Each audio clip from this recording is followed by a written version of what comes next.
35% of Generation Z Canadians plan to get a loan in 2021.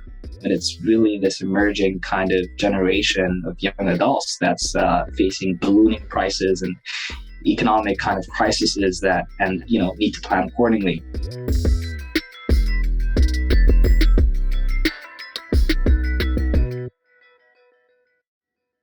I was poking around on your website, and one of the stats that jumped out to me was 78% of adults live paycheck to paycheck. I find that quite staggering. So if you could speak to perhaps how as a country we've been faring when it comes to financial wellness. I guess I'll start from a personal level. After, having come into the country for university, after university, the first company I worked for was a not-for-profit, which focused on financial and business education in high schools across BC. So from then on, I kind of saw the problem as institutional, as something that needs to start from the educational curriculum, which is something that we don't really get that much access to growing up. So let's start there. And then as we kind of look at the state of things today, as you said, the stats are pretty mind-blowing. And right now, the interesting thing is we have a good idea of what things look like pre-pandemic. I guess to kind of describe that picture, we can reel off some of the stats here. The household debt was at 177% of disposable income pre-pandemic. Nearly 3 out of 4 Canadians have some kind of outstanding debt or used a payday loan in the past 12 months in the year before the pandemic started.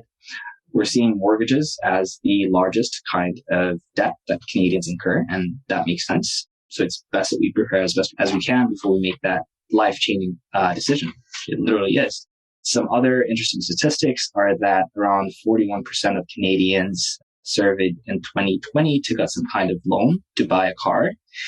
35% of Generation Z Canadians plan to get a loan in 2021.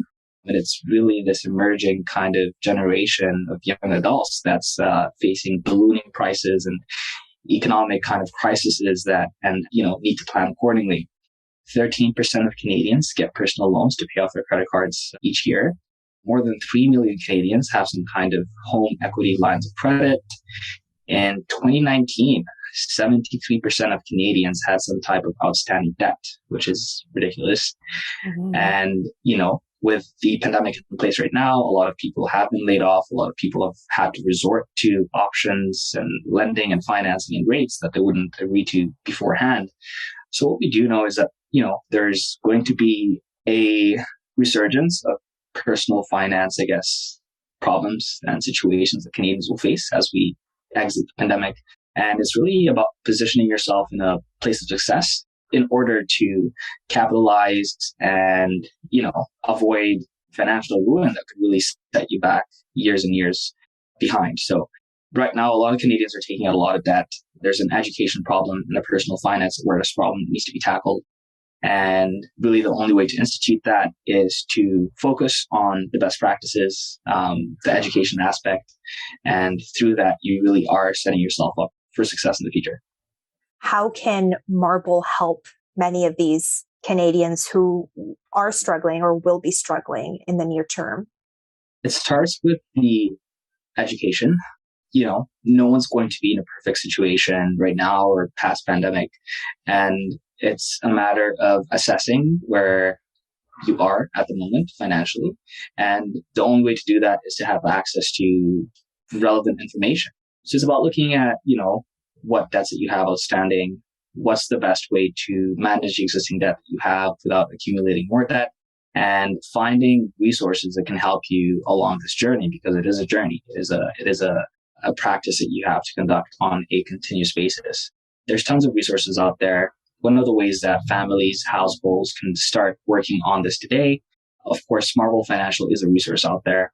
For no cost per month, they can keep track of their credit scores, which is a primary tool when it comes to lending or mortgages or any kind of financing that the person wants to apply for. So it starts from assessing the credit report, monitoring the score, implementing healthy practices, checking out things like the utilization ratio. If there's a way to consolidate debt that they already have, that might be a good play. And, you might want to move existing debt you have from a high interest, high cost situation to consolidating it even if the debt is larger, to a low interest rate type of financing arrangement. And then, managing your payments to the point where you can borrow more money at a better financial situation, because interest rates are the real killer. And if you have kids, you want to start them off early as far as their education is concerned, and set them up for success. Mm-hmm. You mentioned education, and this probably is part of the answer to this, but why do you think there is a financial wellness problem in Canada? Why are so many Canadians struggling, with managing their personal finances? And I mean, in your response, feel free to tie in Marble's mission and what it stands for. I don't have the specifics of, the economic situation that we find ourselves in today and what those prospects look like moving forward. I know the housing situation in Canada is, an issue that we're trying to resolve. But when it comes down to it, the problem, like I mentioned, starts with proper education as you're growing up. What are the best practices when it comes to personal money management? How do we forego current pleasures and gratification for future benefits? And, that type of mindset where we can nurture and implement practices, ideas, and habits around money that really set you up for future success. So it starts at the education level. And I think one thing I wanted to touch on is one of our goals, of course, it is to improve the financial well-being of Canadians. We want to start reaching out to businesses that are providing these types of loans, providing car loans, mortgages, what have you, and enable them to have access to our platform to provide those users with the essentials that they need to keep in mind as they move forward with, their financial ambitions, to make sure that the basic facets of their financial health, and that includes credit, a big portion is your income and how much you're able to make. But again, I think proper financial habits are important for more than just personal finance reasons. It's a part of overall organization.